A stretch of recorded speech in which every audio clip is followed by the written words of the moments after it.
Il était une fois dans un petit village au bord d'une forêt sombre, une nuit effrayante. Soudain, tous les chiens se mirent à aboyer en même temps. Les habitants ouvrirent leurs fenêtres, allumèrent leurs lanternes, puis un silence pesant retomba. Mais on entendait encore des pas.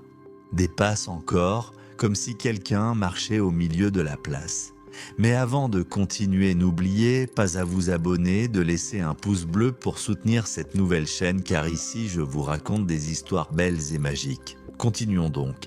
Après avoir senti des pas, les anciens murmurèrent « Il est revenu, mais personne n'osa dire qui ». Alors, une fillette du nom de Léa sortit seule, sa lanterne serrée contre elle. Les pas invisibles se rapprochèrent. La poussière se souleva, les cailloux roulèrent. Tremblante, Léa tendit la main et toucha une peau glacée comme du verre vivant. Une voix chuchota « Tu m'as trouvé ».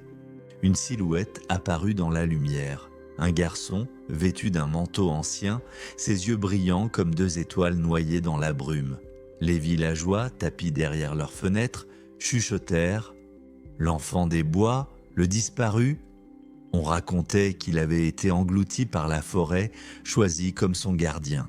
Depuis, il errait, invisible, attendant qu'on se souvienne de son nom. Léa murmura « Si je découvre ton nom, seras-tu libre ?» Le garçon hocha la tête, un sourire triste aux lèvres. Le vent se leva, les chiens aboyèrent à nouveau, la forêt sembla écouter. Alors Léa courut frapper chez la doyenne du village, la vieille Aurore.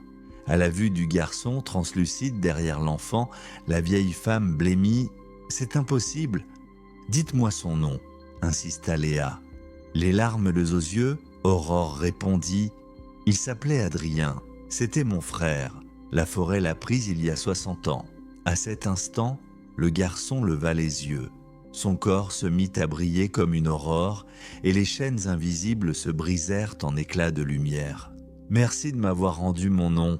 Tu m'as libéré, » dit-il, avant de disparaître dans une pluie d'étincelles.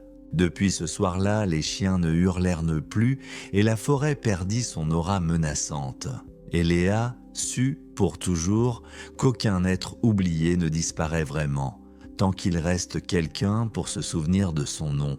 La moralité de l'histoire, parfois, seule l'innocence ou le courage d'un cœur pur peut briser une malédiction.